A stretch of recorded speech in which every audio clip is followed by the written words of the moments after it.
Hello বন্ধুরা, আসসালামু আলাইকুম। স্বাগতম জানাচ্ছি আমার চ্যানেলে। তো বন্ধুরা, আজকে খুবই চমৎকার একটা ভর্তা রেসিপি নিয়ে হাজির হয়ে গেলাম। এই ভর্তাটা খেতে এতই মজার, অবশ্যই আগে পরে সবাই খেয়েছেন, তবে আজকে যেভাবে এই ভর্তাটা তৈরি করব আশা করছি এভাবে আপনারা কখনই করেননি। তো বন্ধুরা, এগুলো হচ্ছে কচুরমুখী। তো কার অঞ্চলে কী নামে এগুলোকে বলে সেটা তো বলতে পারবো না, আমরা এগুলোকে কচুরমুখী বলি। তো এটাকে আমি ছিলে পরিষ্কার করে ধুয়ে নিয়েছি, এটাই আজকে ভর্তা করা হবে। আর এই ভর্তার সঙ্গে আমি কয়েকটা আলু এখানে দিয়ে নিয়েছি। তার মানে হচ্ছে কচুরমুখী ভর্তাটা কিন্তু ভীষণ আঠালো হয়। তো এর মধ্যে একটু আলু যদি অ্যাড করা যায় তাহলে কিন্তু ভর্তাটা অতটা আঠালো হয় না, খেতে একদম অন্যরকম একটা টেস্ট হয়। আর আমি এখানে ছোট ছোট আলু নিয়েছি। ছোট ছোট আলুগুলো সাধারণত একটু মিষ্টি কম হয়, বড় গোল আলুগুলো প্রায় সব মিষ্টি হয়। তো বন্ধুরা, বলে দিলাম কেন ছোট আলু নিয়েছি এবং কেন আলু নিয়েছি। আর এখানে আমি নিয়ে নিয়েছি কালো জিরা, থাকছে একটা রসুন, পেঁয়াজ এবং শুকনো মরিচ। অবশ্যই এই ভর্তাটা শুকনো মরিচ দিয়ে করলে বেশি স্বাদের হবে, কাঁচা মরিচ দিয়ে করলে ততটা ভালো লাগবে না। আশা করছি আপনারা যদি রেসিপিটি বাসায় তৈরি করেন তবে দেখানো উপকরণগুলো দিয়ে করবেন, তাহলে একদম দুর্দান্ত লাগবে খেতে বন্ধুরা। তো চলুন ভর্তাটা কিভাবে করব সেটা দেখিয়ে দিচ্ছি। তো প্রথমেই এটাকে একটু সাইডে আমি সরিয়ে রাখবো। আর এখানে আমি একটা পাত্র নিয়ে নিচ্ছি, আপনারা যে কোনো পাত্র নিতে পারবেন। তার ভেতরে আমি এখানে দিয়ে নেব কচুরমুখী আর আলুটা। বন্ধুরা দেখুন, আমি দিয়ে নিয়েছি। তারপরে আমি এখানে পানি দিয়ে নেব। আর পানিটা কিন্তু আমি খুব বেশি দিব না, একদম অল্প পরিমাণ পানি দিব, কারণ অতিরিক্ত পানি দিয়ে এটাকে সিদ্ধ করে সেই পানিটা ঝরিয়ে ফেলে টেস্টটা নষ্ট হয়ে যাবে। তো আমি যতটুকু পানি দিয়েছি এতটুকু পানি লাগবে, একদম আমি এটাকে পানিটা শুকিয়ে নেব। তারপরে আমি এখানে সামান্য একটু লবণ দিয়ে নিচ্ছি, শুধুই লবণ, হলুদ কিন্তু নয়, একটু লবণ দিয়ে দিলাম। লবণটা দিয়ে হাত দিয়ে একটু নাড়িয়ে দিলেই হবে। তারপরে আমি এটা একটা ঢাকনা দিয়ে সিদ্ধ হতে দেব।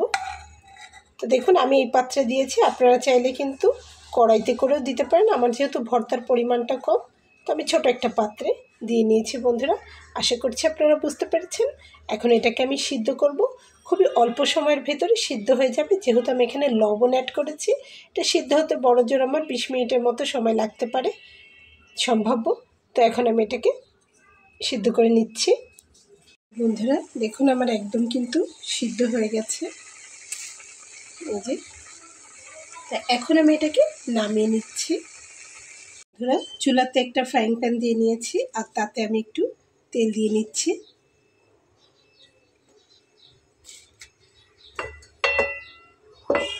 তেলটা গরম হয়ে গেলে শুকনো মরিচগুলোকে ভেজে নেব। তো ঝালটা কিন্তু যার যার মুখের স্বাদ অনুযায়ী, যে যেমন ঝাল খেতে পছন্দ করে ঠিক সেভাবেই ঝালটা বাড়িয়ে কমিয়ে দিয়ে নেবে বন্ধুরা।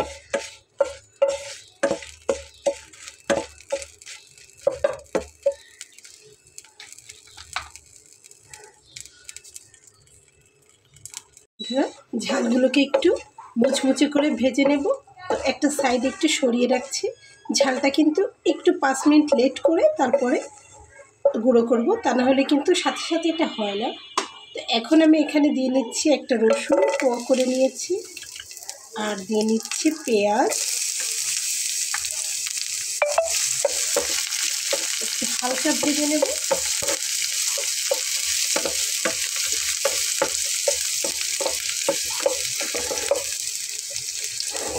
তো বন্ধুরা, কেউ যদি রসুনটা নাও দিতে চান তাও হবে, শুধু পেঁয়াজ দিলেও হবে।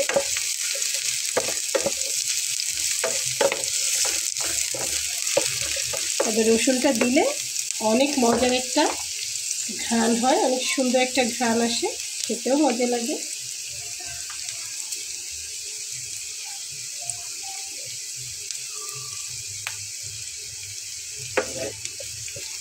তো বন্ধুরা, প্রায় লাল লাল হয়ে আসছে। তো এরকম হলেই চলবে। আমি এটাকে একটু সাইডে সরিয়ে রেখে চুলাটাকে বন্ধ করে দিয়ে এই গরম তেলের ভেতরে আমি এখানে দিয়ে নিচ্ছি হাফ চা চামচ পরিমাণ কালো জিরা। কালো জিরাটা চুলাটা বন্ধ করেই দিব, তা নাহলে পুড়ে যাওয়ার সম্ভাবনা রয়েছে। তো আমরা দৈনন্দিন যে খাবারগুলো খাই বন্ধুরা, তার সঙ্গে কালো জিরা, মেথি এগুলো একটু একটু করে খাওয়ার অভ্যাস করলে এটা স্বাস্থ্যের জন্য খুবই ভালো এবং এগুলোর আলাদা একটা সুগন্ধ রয়েছে।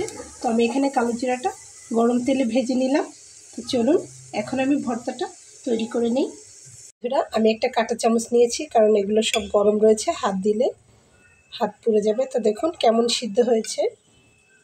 আর একটা কাঁটা চামচ দিয়ে যদি এটা ম্যাশ করে নেন তাহলে একদম সুন্দরভাবে মাখানোটা হয়ে যাবে। দেখুন আলু কচু সব একদম সফট হয়ে গেছে, দেখেই কিন্তু বুঝতে পারছেন একদম গলে গেছে।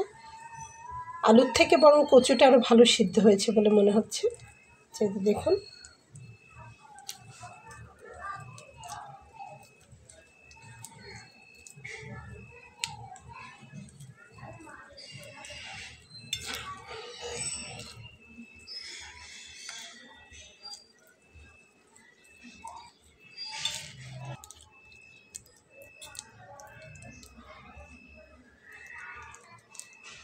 তো ঠিক এভাবেই সবগুলোকে করে নিচ্ছি।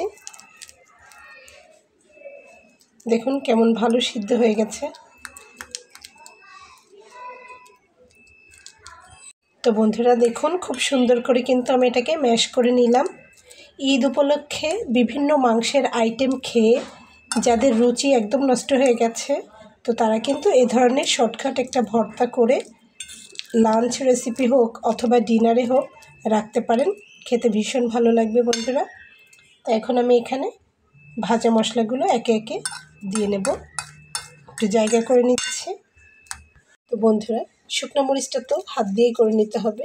তো আমি এখানে লবণ দিয়ে নিলাম।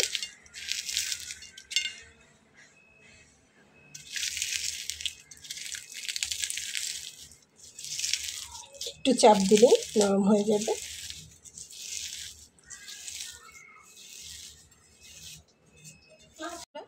পুরো ঝালটা একদম গুঁড়ো করে নিয়েছি হাত দিয়ে। এখন এখান থেকে আমি সামান্য একটু ঝাল তুলে রাখছি, সাজিয়ে নেব সেই জন্য।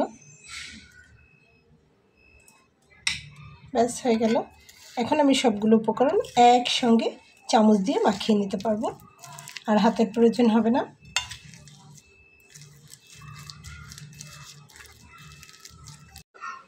দেখুন ভর্তাটা কিন্তু আমার একদম কমপ্লিট হয়ে গেছে। দেখুন ভর্তাটা কিন্তু আমার একদমই রেডি হয়ে গেছে পরিবেশন করার জন্য। তো আমি এখানে সেই তেলটা নিয়ে নিয়েছি, দেখুন কালো জিরা দেওয়া। তো তেলটা আর কালো জিরাটা আমি উপর থেকে এভাবে বন্ধুরা কালো জিরা আর গরম তেল দিয়ে আমি এভাবে সাজিয়ে নিয়েছি।